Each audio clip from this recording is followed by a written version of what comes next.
Welcome back, newbies. This is the Hive Doctor, your beekeeping mentor. It's my job to take the guesswork out of beekeeping for you. Today I'm going to give you my tool recommendation, just the basic tools that you need to start off with without breaking the bank, and also enough to do the majority of what you need to do when it comes to bee work. So stick around.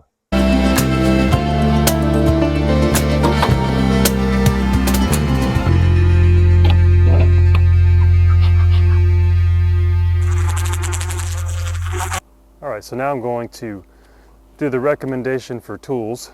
We're pretty much just going to cover the smoker and a hive tool. I couldn't find my frame rest, but we'll cover that in the future once I do.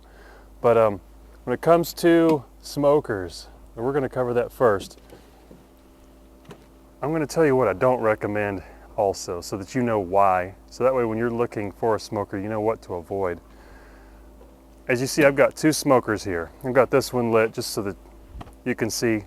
But between these two, I really prefer this one. And it has nothing to do with the height of it, though that does play an element in it.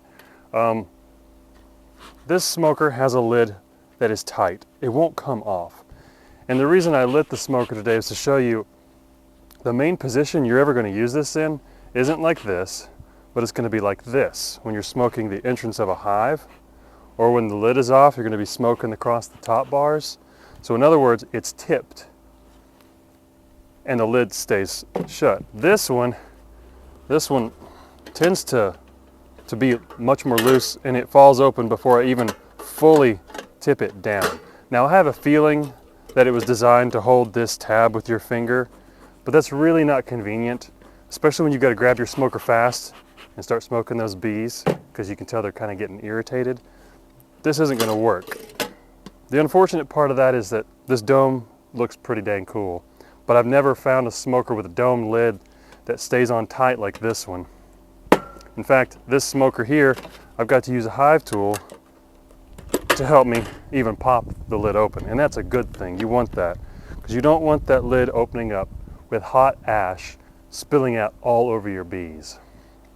That's not a good beekeeping practice. Another thing is you want to make sure that the smoker you have has a grate in the bottom. I've actually seen some smokers that were so cheap that they didn't come with a grate. If you don't have a grate, you're not going to have an air space in the bottom for the airflow to work properly to keep that smoke going. It's going to smother and go out every time. When you get your smoker, whichever one you decide to go with, you're going to want to open it up and take this grate out, because it's got 3 legs and they all come bent down. You want to open those up. They're like 3 thin tabs. You'll want to open those up so that this stands upright and creates that airspace below it in your smoker.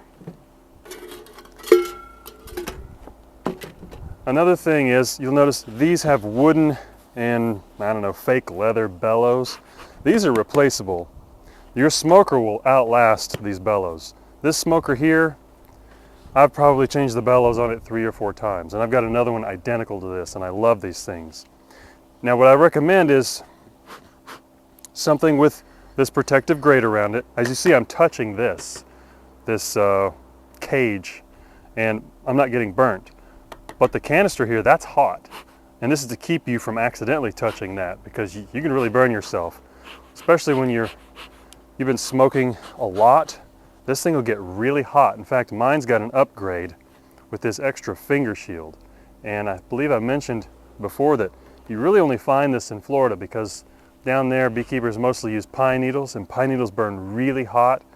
So this is to help prevent burning your fingers off. Even if you're wearing beekeeping gloves, you're going to feel that heat. You'll want to find one that's got not only this cage, but this hook, and most of them come with this, because this hook is designed to sit on the edge of your box. And I'll show you exactly how that works. So that you don't have to set this down all the time, it hooks right on the lip, and it's right there, ready to grab. You can set it here, set it across from you while you're working here in the hive, whatever. The point is that it's readily accessible. One more part that I recommend when you're getting your smoker is not only having a nice tight fitting lid, a good set of bellows, this protective cage around it with this hook. You don't have to get one as tall as this one. As you see, these are two different heights, and this one's designed to hold and burn more fuel longer. In other words, if you're going to have a lot of hives, this is the one you want. You don't want to have to be refueling your smoker too often. If you're just beginning and you have a few hives, and by few I'm going to say 10 and under, you can get a shorter smoker and be just fine. Let's talk hive tools now. So what I'm going to recommend is the most basic hive tool you can possibly get. It's simple in design, yet incredibly versatile across the many ways that you could possibly need to use a hive tool. And it's going to be this one right here. It's got the wide blade, which is what you're going to be using the most. And this is going to be good for not only cleaning up equipment, scraping off that excess propolis and beeswax in the wintertime when you're getting your equipment ready for next spring, but also for prying frames and for prying boxes apart during hive inspections. But it's also got this curved edge here, curved end that you can use to pry frames apart during a hive inspection. And you'll see exactly how that works. I showed you a little bit in one of the previous videos, but I would go with this style.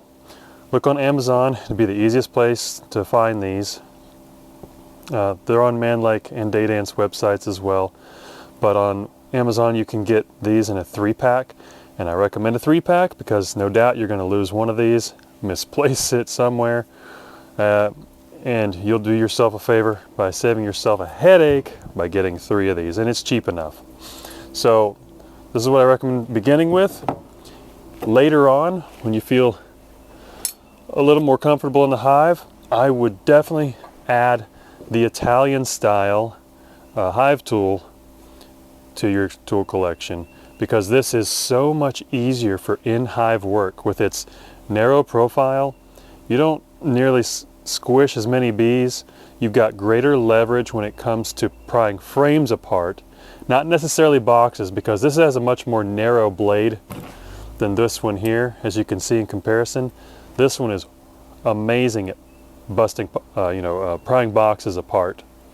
This one, it's okay, it'll work, but it just doesn't have the blade that this one does to really get in there and pry. This also has like sort of a J hook on the end, which is nice and subtle, just curved enough to be able to get those end bars, the top bars at the ends, the ears, levered up to where you can remove hives during a hive inspection. Definitely start off with this. If you find these, I have a hard time finding these anymore. Definitely get one. This is my only one, so I make sure I don't lose it. So get on Amazon, look for yourself a nice hive tool. You can go with those fancy Swiss Army knife style hive tools that you see in the catalogs.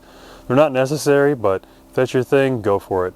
I like simple and versatile, practical. That's kind of person I am, so it's kind of tools that I have, they reflect that part of my personality.